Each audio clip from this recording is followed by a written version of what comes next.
This is the 2024 Ford F-150 Raptor, and it is almost perfect. In this video, I'm going to tell you everything you need to know about the truck itself and what it is missing to make it that perfect truck. What's up, guys? Mitchell Watts with TC Customs, and I'm so excited to show this entire vehicle to you.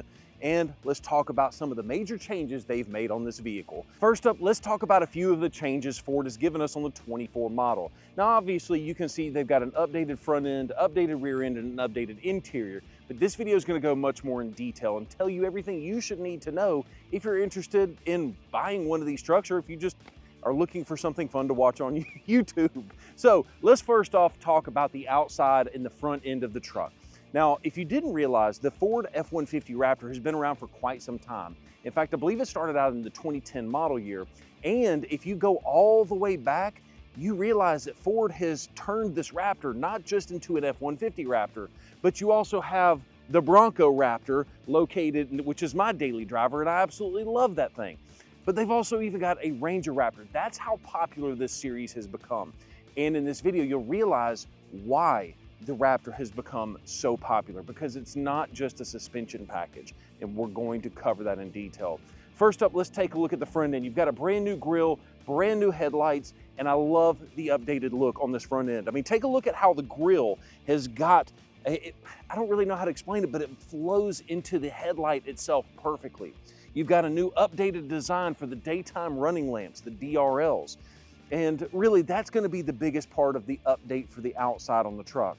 Now, there is an optional updated front end as far as the bumper is concerned. They call that the modular front bumper, and I'm going to cover later on the video exactly how you can get that specific option. But now I want to talk about the wheels, the tires, and the suspension, because that's what really the entire Raptor is based on, is what makes this thing special. It's going to be the wheels, tires, and the suspension. So first thing you've got is a set of 35-inch BFG ATKO2 tires. Now these are going to be wrapped around a 17-inch wheel, which is designed to give you the maximum sidewall for better performance off-road, high-speed off-roading. I mean, rock crawling, you can do it, but this thing is really made for the desert.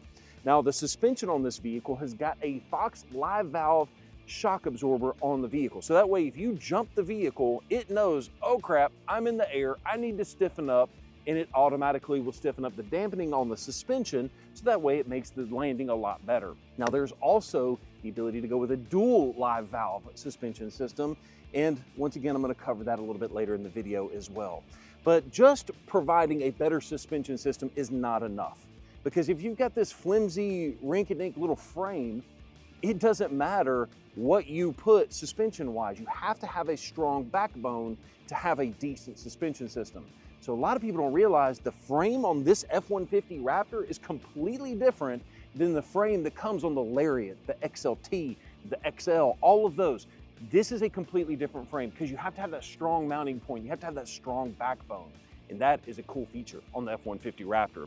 Now, you've got a couple of other things that you'll notice. This is kind of similar to the previous generation, which, by the way, let's talk about generation for a second. You had the first gen Raptor, which was going to be that 2010 model year. Then you have the Gen 2, which I owned one of those and I loved it. Then you've got the Gen 3, which was 21 through 23. My question to you guys, let me know in the comments, is this technically considered a Gen 4? Or a Gen 3.5? Let me know down below, I'd like to know that. But you also have an updated, not rock slider, this is not a rock slider, but a step, and it is specific to the Raptor. So I love the fact that you've got kind of like this texture. You've got this texture, so you're not gonna slip when you're getting in and out of the vehicle. And it's nice and big. It's not a rock slider. You can't put the weight of the vehicle on it like you can on the rock slides on my Bronco Raptor. But it is nice to have that little extra security, a little extra safety with that bigger running board. Now, moving to the rear of the vehicle, same kind of a thing. You've got an updated rear end as far as the suspension is concerned as well. You've got that live valve suspension system, and that is what makes this thing so unique. Now, not only that, but you also have in the rear end, you have a 5-link system. Basically, you have no more leaf springs in the rear of the truck. It's actually coil sprung in the rear, which there's a couple of benefits. Yes, that doesn't tow nearly as well. From what I can tell is that the leaf spring setup does tow a little bit better. But if you're going for wheel travel, which is what this truck is made for, off-road, you want that tire to be able to droop down low and you want it to be able to come back up and tuck in nicely, Guess what? That is going to be one of the benefits of that coil sprung 5-link setup in the rear of the vehicle. The other reason that they moved to a 5-link setup in the 21 Raptor was because they were getting ready for something called the Raptor R. Now, for the 2024 model year, you have 720 horsepower, a ridiculous amount of horsepower, and very similar frame, very similar setup as to what you have on this, which is the non-Raptor R, just the normal Raptor. But this non-R version of the Raptor still has a very potent engine. Apparently I can't open this hood, but you've got a 3.5 EcoBoost engine. This is a V6, 3.5 liters in size, twin turboed, and it makes a lot of horsepower. This is the high output version. So you're gonna be getting 450 horsepower, 510 pound-feet of torque, and it is no joke as far as the engine is concerned.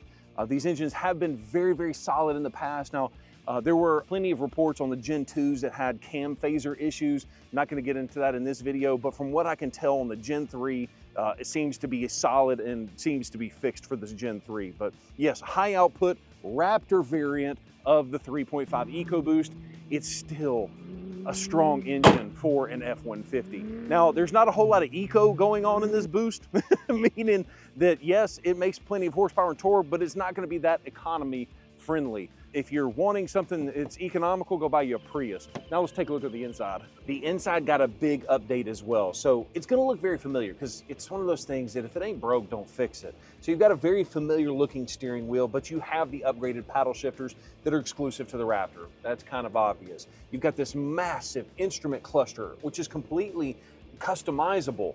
That's another thing that I love about the 24 Raptor. And in addition to that, this is one of the big updates, and that is going to be the heads-up display. People call it the HUD, and no matter what you do, you're not going to be able to see that from the passenger seat because it is blocked off to where only I can see this HUD. But you can even adjust what it looks like. When you start adjusting your drive modes, let's say I'm going to put it into sport mode, guess what? The HUD also updates for you automatically. So that way I can see what is most important to me and what I'm doing at that current moment.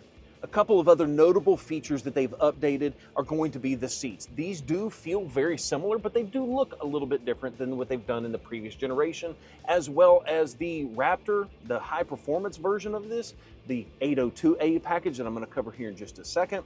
That does get you the upgraded Recaro seats if that's something that interests you. Before we move on to the next part of the video, I wanna cover a couple of things that makes this Raptor very unique. Like these, the upfitter switches. This is something that I've got in my Bronco Raptor, and I absolutely love it because you can upfit the vehicle with various different accessories, whether it's a winch, extra lights, and you can control the power of those options right there with that setup. You cannot get that option in a normal F-150, let's call it an XL, XLT, or a Lariat. It's nice that the Raptor gives you that ability. But there's one major flaw with the F-150 Raptor, and this is the reason that I'm saying this is not the perfect truck in my opinion. Now, this truck is outfitted with a lot of different safety feature, driver assist technology. You've got adaptive cruise control with stop and go, meaning that the car can bring itself to a complete stop and it can bring itself back up to speed automatically. You even have lane centering, but you don't have Blue Cruise. Now, I know what some of you guys are thinking, that's a truck, I want to drive my truck, I don't want the truck to drive for me. I can tell you haven't driven Blue Cruise because I freaking love Blue Cruise.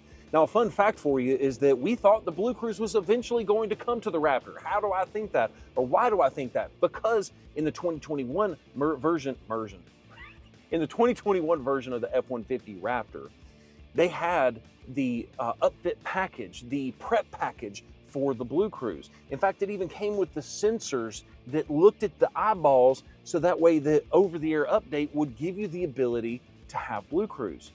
Then all of a sudden, they put out a very, very small, announcement saying, hey, Raptor's not gonna be getting the Blue Cruise. And yeah, it tells you right now from here going forward, this truck does not have Blue Cruise. And if you don't know what Blue Cruise is, that's that hands and feet free driving technology. So that way, if you're driving from here to Orlando on a 12-hour drive, you can set the cruise control and the vehicle will drive itself automatically without you having to touch the gas, the brake, or the steering wheel. It's only working on certain sections of divided road, but that is one of my favorite features of the Ford F-150. It comes in an XLT now. but it doesn't come available in a Raptor, a $90,000 Raptor? I don't understand that, but I'm sure there's some kind of an engineering reason behind it.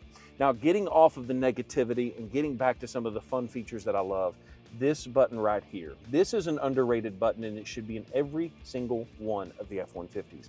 This is the Raptor button, and I've got this same button in my Bronco Raptor. The way that it works is, let's say you hate automatic start-stop, or you want this sport mode every time you get in the vehicle, but you also want the steering mode to be different, but you also want this. You can customize the entire car and then save that as a preset. Then when you get in the car, you tap that one button, and then guess what? The entire vehicle changes every one of those parameters you set up, and that way you get in the car and it's exactly the way you want it every single time with just a simple press of one button. On the back end of the truck, you also get quite a few differentiating features on the Raptor that you don't get on the XLT, Lariat, that kind of a thing. First off, this applique that says Ford on the back, that is synonymous with the F-150 Raptor as well as the Raptor badging. But did you know that you also get an updated and different rear bumper? This is a slimmer bumper that's going to help you with a better departure angle on the back end of the vehicle, as well as some updated exhaust systems. Now, one thing we didn't cover so far in this video is that the F-150 Raptor, even the V6, has a selectable exhaust system. And for my opinion, this is the best sounding V6 outside of our Ford GT.